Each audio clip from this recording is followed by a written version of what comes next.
Hey guys, what's up? Stone. I've been desperate for a video card now for the last few years, and I finally, just today, got my hands a hold of this RTX 3070 Ti. I originally set out for a 3080, and I arrived 8 p.m. prior to an 8 a.m. launch, only to be halfway wrapped around the building. My queue, I was like 42nd in position out of what ended up being about 80 to 90 people. There was an inventory mishap, and by the time they got to me, they said that they only had 3060s and 3060 Ti's. Ironically enough, I spotted where there was numerous Founders Editions in the back, just wrapped around the side. Associate said that everything's been accounted for, but at this point, everyone in front of me has already received a card, so if there was cards on the ground that I wanted, why wasn't I offered a flyer or ticket, or etc.? It turns out that a lot of these tickets weren't getting handed out, and so I caught that not only for myself, but a majority of the crowd. Everyone was quick to hand off their 3060s and walk away with something similar to this. If they didn't get a 3070 Ti, they ended up with like a 3080 Ti. Unfortunately, there were no 3080s available, and I may continue the hunt.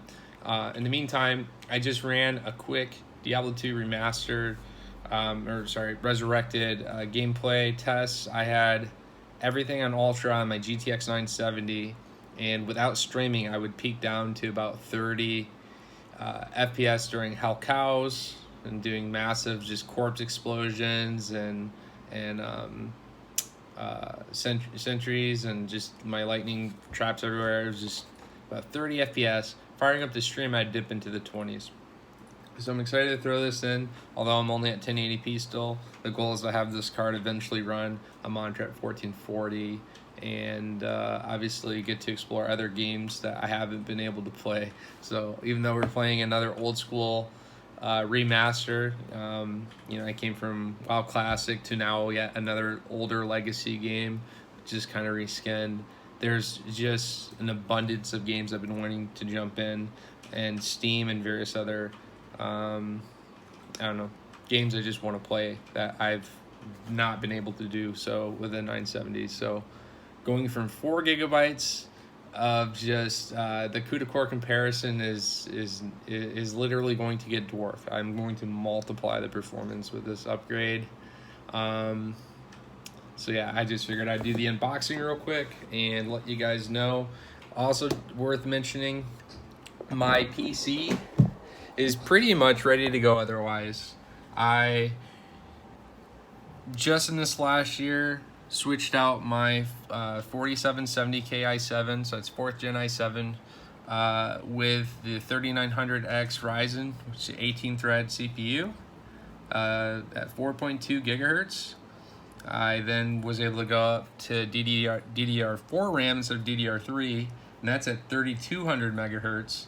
I have an M.2 terabyte Evo Pro, and this machine and all otherwise has been like the fastest computer I've owned, but meanwhile it just had this old ancient GPU.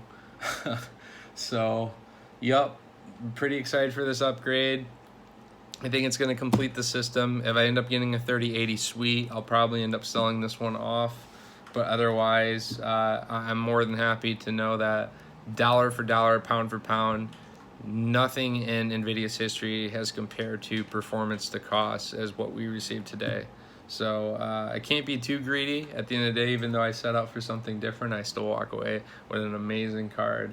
So yeah, you can kind of see here, I have several just iterations of this build and parts and things that I used to use and I don't use, like the MSI tag there. Don't use that anymore. It was my old MSI board. I actually had to go with my 4770K from the G45 motherboard into a gigabyte alternative. Or no, I apologize. It was like a kind of like low profile Asus board for like $110 off eBay because my board bricked. And MSI, I don't know, they kind of gave me a pretty sour taste after that experience, and I'm back to using Asus boards again. But let's go ahead and do this unboxing real quick, and then I'll probably post some content on the channel later about frame rates and performance from there. But again, just so you guys know, I was around 30 FPS with the 970 and pretty much trying to avoid any high-end games that I know would actually press it to its limits. So here we go again. 3070 Founders, pristine. This is going to a gamer and not a miner, so majority of people in the world are happy to see this. All right, here we go. Here we go. Man, that box is tight. Whew. That boy is crispy. Check this out. All of this this design. They switched away from the gunmetal to like silver for this series, I believe, but it still looks really awesome. That rip and pull intake is also amazing, and that's another thing to kind of mention briefly. The reference cards historically with Nvidia have had pretty terrible thermals. So you would have literally one fan pushing hot air out the rear. Like, it would take air, and by the time it would get to actually pump that air out, it was steaming hot, and you would have to break apart these cards and reapply thermals almost bi-yearly to keep it okay. So knowing that they've actually taken time to, I don't know, replicate EVGA's ACX fan technology. I believe that's a copper ballpoint pen, just like they use. Like ACX3, that's really solid. Notice on the back here, though, you are doing away with no more DVIs. So, depending on your configurations, you may need to get a DVI adapter to DisplayPort, but I know a lot of people still rock those old cable configurations, and it's time to move on to the new. Use DisplayPort preferably, and you do have the one HDMI. This card I know does run a little bit hotter than the 3070, so I will kind of monitor the thermals, and I believe there is a way that you can just kind of reapply your own there. And Nexus Gaming, I think, is probably one of the best resources on that. You have your pin, which I should have a cable included here, an adapter, I believe. Yeah. So everything in here is accounted for, everything you need to get it going. The pull rate on this is what, 290 watts? That's to be expected with these new gen cards, seeing that, you know, they're trumping the Supers and the previous Titans. I mean, we can't really be too upset about this. And honestly, if you're building a rig nowadays that's like sub 750 watts, you're doing it wrong. Things are more demanding, more performing. Yes, in laptops you're going to find that they're more resourceful, etc. But when you're pumping up the power at this tier, you expect the wattage to go up. It's a dual slot, 8 gigabytes, GDDR6, 256-bit memory bus. Yeah, the CUDA cores, I was looking for the metric on that. I was just using Passmark benchmark.